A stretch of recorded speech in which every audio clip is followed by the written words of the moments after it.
are of the same mindset to fast-track the approval of this measure with the same enthusiasm that we had when we passed the two Bayanihan measures. That being said, Mr. President, will the distinguished sponsor yield to some clarificatory questions? Certainly, Your Honor, to the pride of the province of Cavite and the Philippine Military Academy. But before that, Mr. President, may I just manifest that our cabinet resource persons are here till 4:30. So just for the information of our colleagues. Thank you, Mr. President. Thank you for that. And let me kick this off with an all-important question that you all want to ask.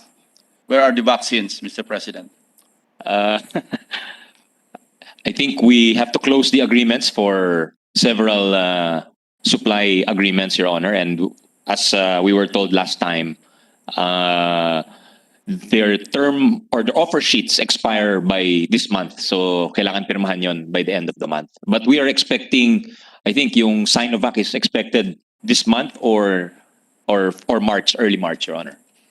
Thank you, Mr. President. Now, going back to our discussion during the Committee of the Whole hearings on vaccines, can we have an update on the status and a quick inventory of the number of vaccines mentioned by our resource persons at the time?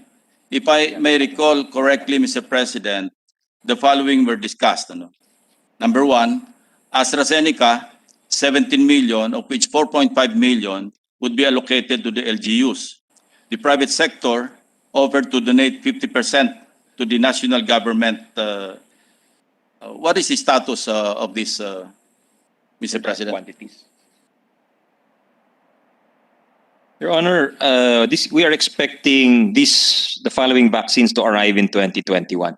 In quarter one, we're just getting the quantities from Secretary Galvez. For quarter one, these are the COVAX facility vaccines and Sinovac. For quarter two, the vaccines from the Gamaleya National Center, Sputnik 5, and Novavax Serum Institute of India. For quarter three, AstraZeneca, Pfizer, Johnson & Johnson, and Moderna. For quarter four, we're expecting additional doses from Pfizer, Gamaleya, Sputnik, Novavax, AstraZeneca, Sinovac, Johnson & Johnson, J&J, and Moderna, Your Honor. We're just, do we have the quantity? Ito po yung quantity. Please, thank you. For quarter one, we are expecting the COVAX facility vaccines. This is a total of 44 million, but 5.6 to 9 million doses of AstraZeneca and Pfizer for quarter one, with the remaining balance to come by year end, as well as Sinovac, 25 million total vaccines starting February. For quarter two, we have the Gamaleya National Center vaccines, 10 to 15 million total, starting April. Also Novavax, this is a total of 30 million starting May, Your Honor. Quarter three, AstraZeneca, 17 million, Your Honor. Pfizer, another 25 million. Johnson & Johnson, 5 million. Moderna, 20 million doses. And the rest for quarter four, Your Honor. So for a total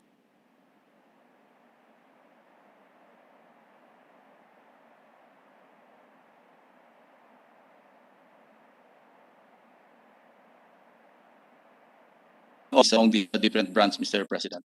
I'm aware of 3, Your Honor. I think Sinovac is the latest, and then before that, there was Pfizer and AstraZeneca, Your Honor. Yes, I heard that Sinovac was issued EUA with certain conditions or qualifications. Are these conditions or qualifications indicated in the EUA issued, Mr. President? The FDA head is nodding his head, Your Honor.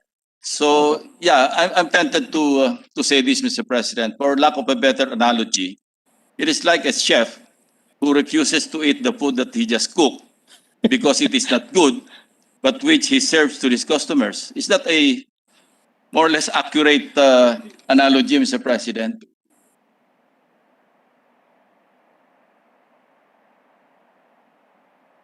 According to FDA Chief Domingo, Director Domingo, the clinical trials only included persons aged 18 to 59. So he would only recommend it for that age group. So it is not true that it is not advised to be inoculated on frontliners?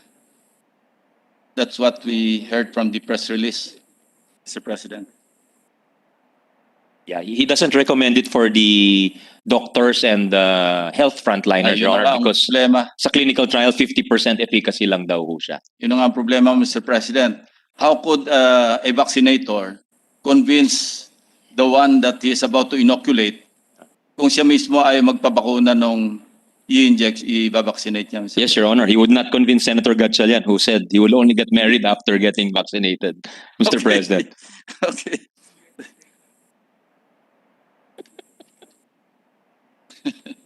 Anyway, Mr. President. Yes, another point is that can we also have a status update on the funds appropriated by Congress aside from the 82.5 billion? How much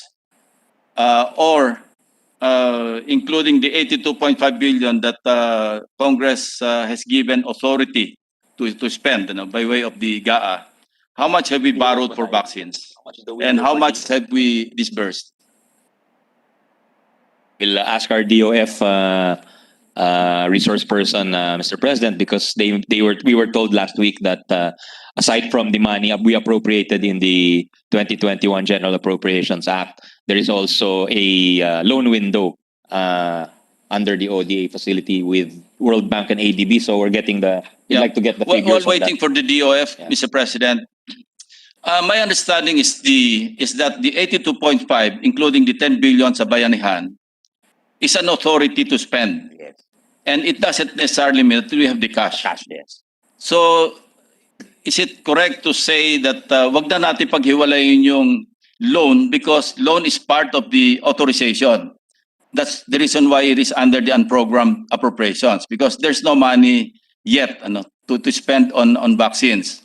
And we authorized DOF to transact loans in order to fund the 72.5 billion or 70 billion under the 2021 GAA. Of course, another 2.5 for administrative costs, di ba? That's correct, Your Honor. So hindi na kailangan paghiwalayin yung 82.5 billion or 70 billion at least doon sa iutang natin, because precisely the funds that we will get out of the loans will be used to fund the authorized fund. Authorized spending. the authority given by Congress. You have a point there, Your Honor. And but I guess later on, it would be nice to know how much we actually raised ourselves. Yes. And That's but exactly my for practical question. purposes, you are correct, Mr. President. And that is exactly my question. Yes. How much Do we have we intend to borrowed fund? so far?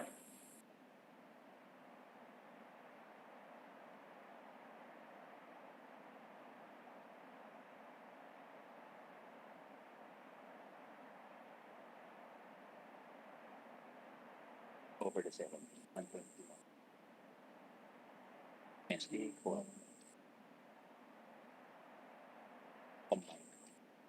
we have currently 1.2 to 1.3 billion US dollars, Your Honor, that will come in.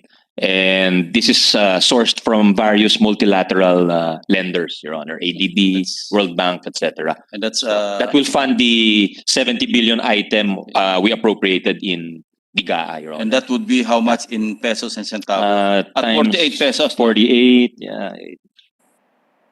1.2 trillion. So around It's around 600 plus, 57 to 60 More or less 60 billion pesos, Your Honor. 60 billion. Yeah. So kulang pa tayo ng 10 billion. Bahala na si Yusek Open doon.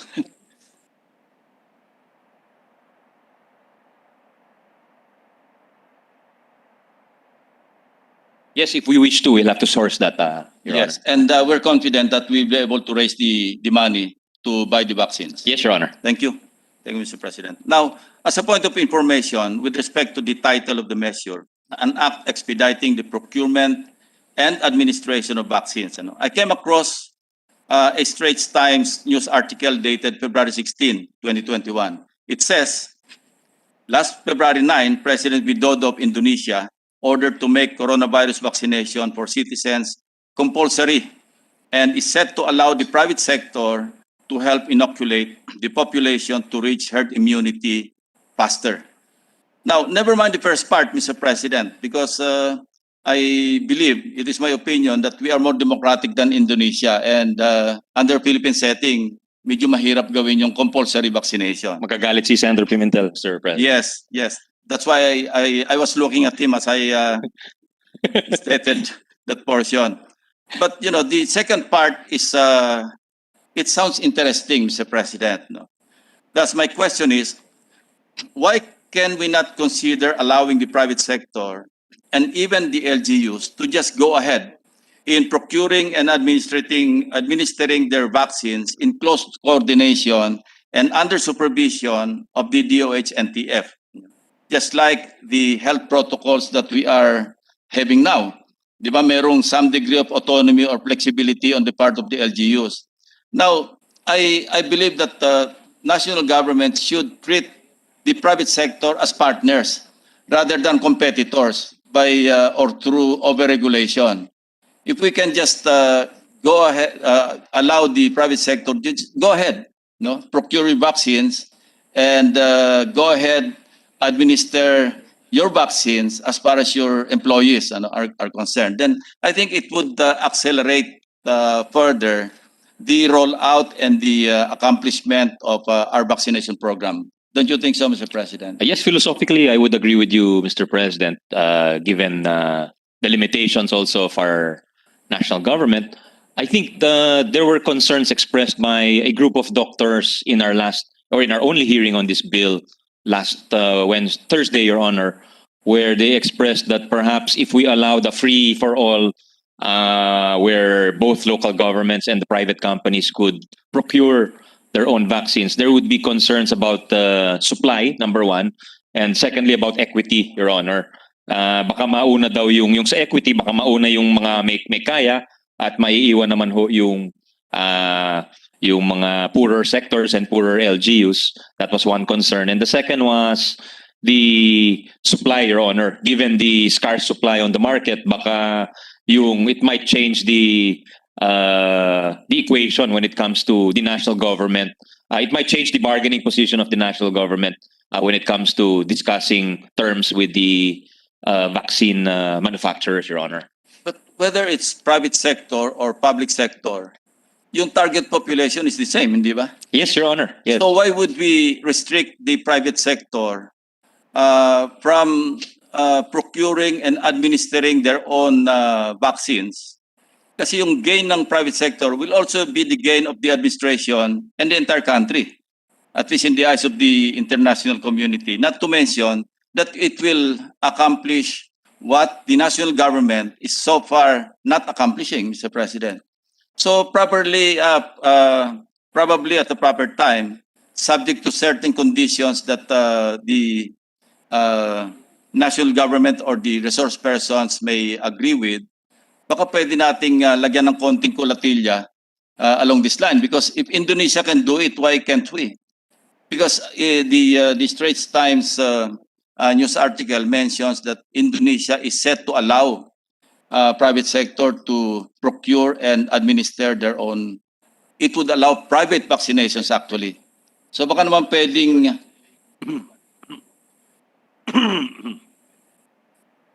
Mr. President, it's a very good point by the gentleman from Cavite, our chair of National Defense. There are provisions which allow for a greater role for other actors aside from the national government. In fact, in Section 4, there is a limit of 50% of the target population that the LGUs may purchase. But this for 50% may be increased later on by the IATF when there is sufficient supply of vaccines. So maybe something along those lines also for the private sector. I agree with you that the finish line, we all have to, our goal is the same with the private sector, that the 108 million Filipinos all be vaccinated. But I think the concern is in the interim period, sino yung mauuna, concerns about equity, etc., Your Honor, orderly procedure. So I think if we put the safeguards there, where perhaps the national government still oversees the program, Yes. I don't see any problem, Your Honor. with safeguards, of course, Yeah. to take care of the equity and the other factors involved in the national government's vaccination program. Ang point lang dito is we have the same target population naman, so why don't we just be partners with be partners in our vaccination program, with the private sector. Yes, I think philosophically there is no disagreement. It's just really in the rollout, how to do it, such as to, aside from the two issues, there will be no political favoritism, among others, Your Honor. And with close coordination with the national government, particularly the NTF and the DOH, or the DOH, ando naman yung supervision ng national government. I don't think we will lose much if we, in fact, we'll gain more if we allow the private sector and even the local government units to help us fast track the vaccination program, Mr. President. Anyway, what is the composition of the National Task Force? TF.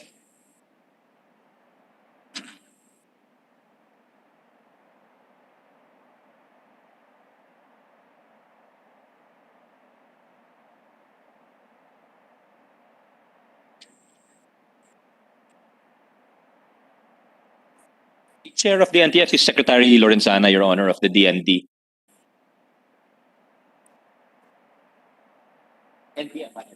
No, just for the vaccine. Yeah. Just for the vaccination program. Is there an organized entity? Do you That have an would, organization under you as Vaccines or is it the NTF or IATF? So Vaccinsar is part of the NTF? There is a vaccine cluster, I was told, Your Honor, by Secretary Galvez, and this NTF against COVID-19 is composed of 3 clusters. The vaccine is one of them. There's the response cluster, there's the recovery cluster, and the COVID-19 vaccine cluster. So the response cluster is headed by DOH, Department of Health. The vaccine cluster is headed by Secretary Galvez as Vaccinzar, and the recovery cluster is headed by NEDA. I asked that question, Mr. President, because there's a provision in, I think this is under Section 4, and I quote, provinces, cities, and municipalities may procure only in cooperation with the DOH and NTF through a multi-party agreement, which shall include the DOH and the relevant supplier of COVID-19 vaccine. Yes, Your Honor. Now, if the DOH is very much part of the NTF and vice versa, di ba mas magandang let's just marry the two and they can have a singular conjugal document para hindi na maraming paikot-ikot yung procuring entity when they follow up on certain requirements. Yes, that makes sense. Baka Your pwedeng Honor. That would make sense, consignatory Your na Honor. lang. Yeah. Kasi Mas- if we, Mas konti ang stopover. Oh. yes, konti Opo. yung stopover. Opo. Diba? But at the proper time again, during the period of amendment. Yes, Your Honor. We'll be open to that, Mr. Your Honor. President. Yeah. Now, lines 28 to 31, Section 5, it says, provided that in the negotiation of the terms and conditions in the procurement of COVID-19 vaccines, none of the terms offered to private entities is or will be more favorable to such private entities than those provided to the government. My question, Mr. President, what does this proviso imply? Suppose the private entity can haggle for better terms than the national government. Why should we not allow it, considering that in the long term, it will favor the national government and the entire country if the private sector can procure at a lower cost and at a more expeditious, in a more expeditious manner? This clause was proposed by the GPPB, Your Honor, Mr. President, the Government Procurement Policy Board, to ensure fair pricing for the government, Your Honor. Pero kung mas bababa yung, at saka this is a moving negotiation, di ba? Because conditions are changing.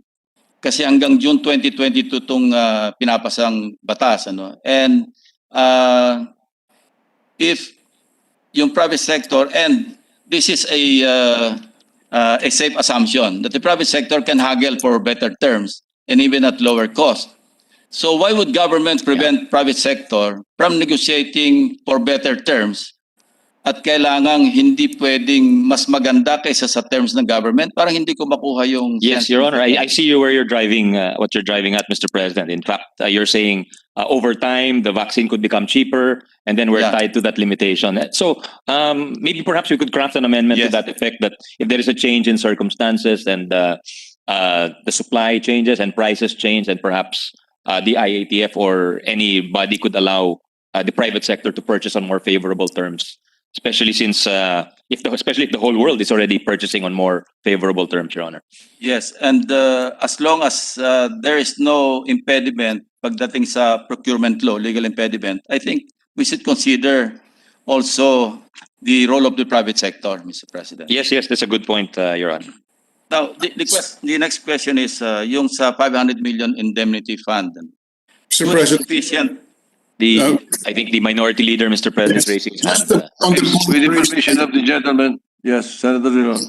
with the permission of Senator Lacson, just on the point raised by Senator Lacson, we note that all procurement must be done through a tripartite agreement where the DOH and the NTF are parties, and that the vaccines can only be produced if the DOH in effect and the NTF will agree, because no vaccine can be procured without the tripartite agreement. The points raised by Senator Lacson are valid, but in order to enforce it, we must rethink that provision that vaccines can only be acquired through a multilateral or through a tripartite agreement. Because with a tripartite agreement and the DOH being a party, they control everything. So there must be an amendment not only on the points raised by Senator Lacson, which are very valid, but also on the point of allowing importation and purchase of the vaccine only through a tripartite agreement where the government is one of the parties. That's my point, Mr. President. Thank you. Yes, Your Honor, we can try to craft something that would encapsulate the thoughts of the good minority leader as well as Senator Lacson, Mr. President. ang bottom line, Mr. President, kung saan nakakamura, doon tayo. Yes, huwag tayong matali dun sa limitation, Yes. which given the change, the quick pace of events, Your Honor. Hindi lang yun, Mr. President, with your permission. Hindi lang po yung so-called nakakamura. All the terms of the purchase, all the terms of the supply agreement, of the term sheet can only be done with the consent of the government through a tripartite agreement, because the transaction cannot take place except through a tripartite agreement where the government is a party. All I'm saying, Mr. President, if the points raised by Senator Lacson are very valid, but if that is accepted by the sponsor, then we must look at all the provisions which basically says that vaccines can only be purchased through a tripartite agreement, because the points raised by Senator Lacson cannot be achieved as a reality if the government is a party to all purchase agreements because of the provision of the law. That's our point, Mr. President, before it is forgotten. Thank you very much. Yes, Your Honor, I think we can try to encapsulate that in language which provides the flexibility going forward, Your Honor. Thank you, distinguished minority leader. If I may proceed, do we have sufficient scientific or empirical data to serve as basis for the 500 million indemnity or peso indemnity fund, Mr. President? How did we arrive at that figure? What was the...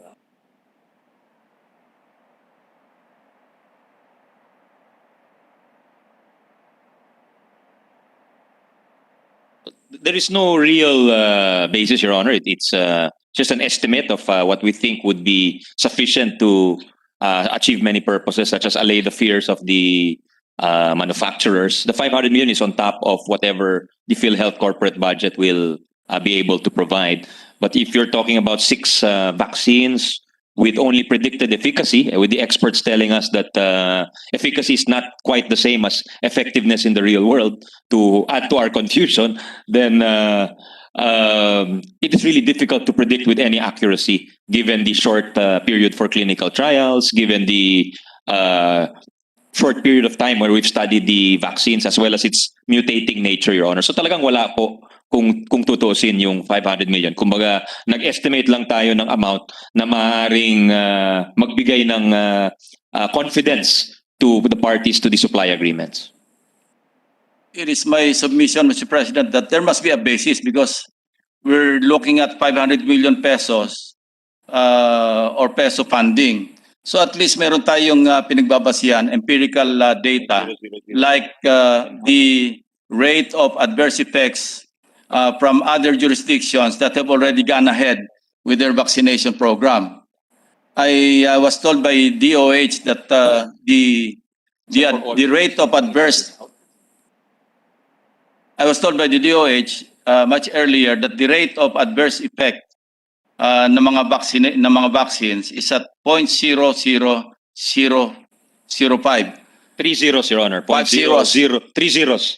0.0005. Yeah, 3 zeros. Oh. I'm referring to the if it's percentage, then it becomes 5 zeros.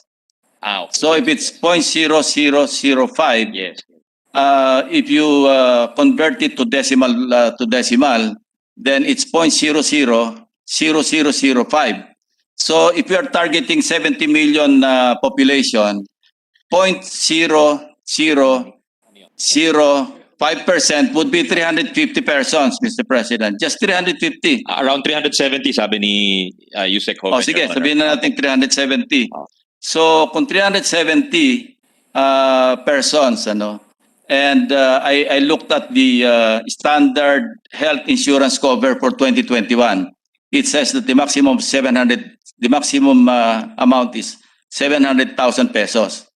So, okay, kung 700,000 pesos yung maximum amount sa health insurance cover, we're talking of say 350 or 370 persons, based on the statistics, based on data, empirical data, then we might be talking of at least half of 500 million. I'm not saying that we reduce the amount to 250. Just a, something to consider, And if we're looking at a possible insurance premium, to spend on, and never mind, that's another topic. I just brought it up because I'm looking at a basis for the 500 million peso indemnity fund, Mr. President. Anyway,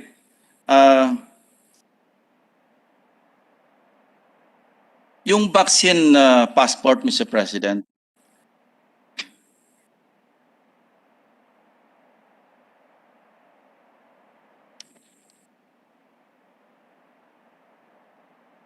to your knowledge, which countries have so far issued and or recognized vaccine passports or similar documents from other countries or other jurisdictions?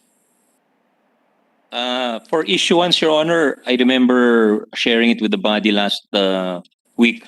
It was Israel, Denmark, and Iceland, Your Honor. Pero hindi po passport ang tawag nila. Parang Israel calls it a green card, and I think Denmark calls it a vaccine certificate only. So it's not a passport, Your Honor. And Australia, I think, issues a yellow card for the purpose. And Who will there- issue the vaccine passport? Assuming that the proposed amendment of Senator Pimentel will not treat the vaccine passport as a separate legislation. sa countries na yan. Equivalent of their DOH. It's the national government also of those countries, Your Honor, who issue the... Which particular agency of government will issue the passport? Sa ibang bansa. Sino? Under the bill, it's the DOH. Yes, Your Honor. We're trying to find out who issues it specifically for the other countries. We have no information at the moment, Your Honor. But we were told that a number of airlines like Etihad and Emirates will start using a digital travel pass to help facilitate travel.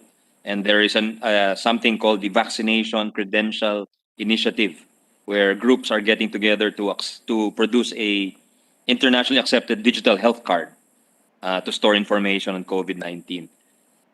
So these are some of the developments, Your Honor, and as you know, it changes every week. So we'll try to get more information on that. With the permission of the distinguished sponsor, Senator Tolentino would like to interject. Yes, thank you, Mr. Sponsor. Just two questions, quick questions. Dito po ba sa pagbabakuna, wala po bang marka yung injection? I'm saying this, Mr. President, because for smallpox vaccinations, there is a pack mark. Meron tayong bilog dito eh. That's your passport.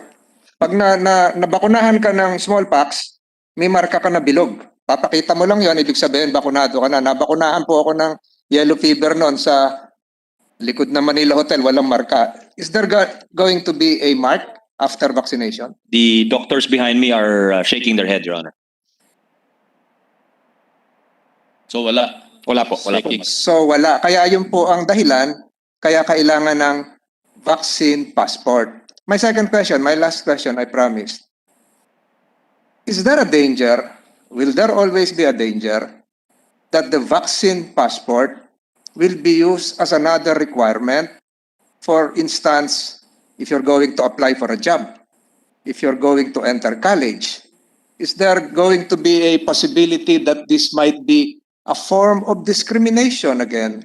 And contrary to our one-stop shop policies, ease of doing business, we will not accept new employees for the hotel if you are not in possession of a vaccine passport. Can that happen?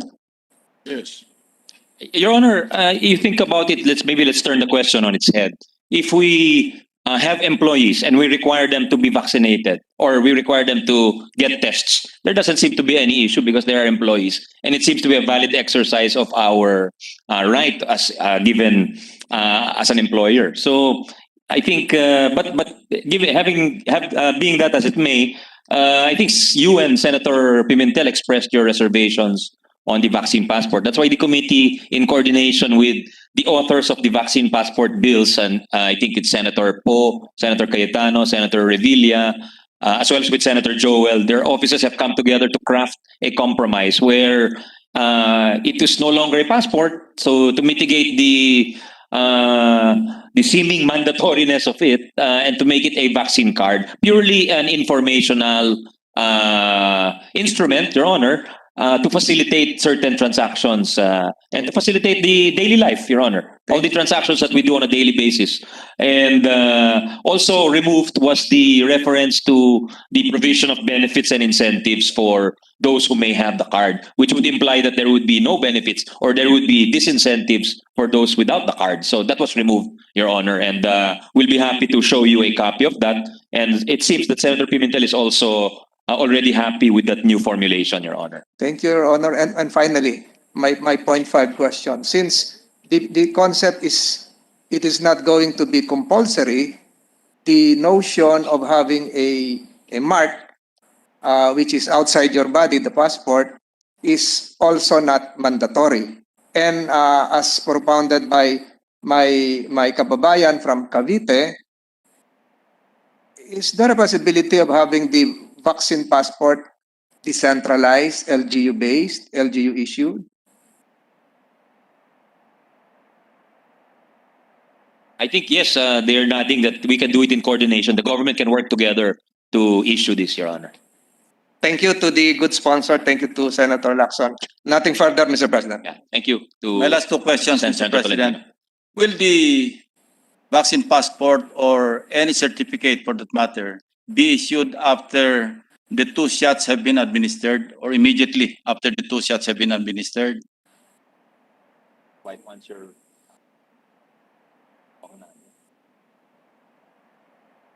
after the second dose. After the first. After the first dose na daw, bibigyan ka na daw ng dokumento, Your Honor, para you know what type of vaccine. Baka siguro in practical terms, baka may nagkakamali na mali yung kinukuha na second dose. So after the first dose and after the second dose, they will be issuing something to the recipient of the vaccine, Your Honor. So it is clear that the one receiving the inoculation will not have to go back to DOH or whatever entity is in charge to apply for the certificate or passport. Hindi na Yes, Your kailangan. Honor, that is the intention, Your Honor. Are all vaccines accompanied or stamped with identifiable and traceable digital codes? Practice ba yan? Wala. No, Your Honor. I think meron eh. It depends on the brand.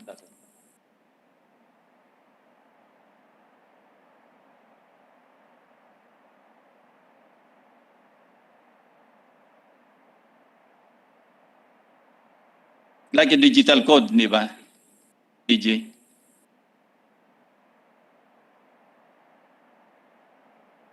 Each box and batch apparently has its own code, Your Honor. But I don't, when I asked about the each dose, hindi daw ho each dose, but each batch of or box, Your Honor. I asked that question para for a more secure, For you know, more or exactitude, authentic, exactitude. authentic being a recipient of the vaccine, Mr. President. So anyway, that's all, Mr. President, and I'd like to thank the sponsor, and I'd like to manifest again my support to the passage of this measure. Thank you, Mr. President. Thank you. Our gratitude to the wise gentleman from Cavite, and thank him for his suggestions. And at the proper time, we hope to be able to craft the language to capture his ideas, Your Honor. Thank you, Mr. President.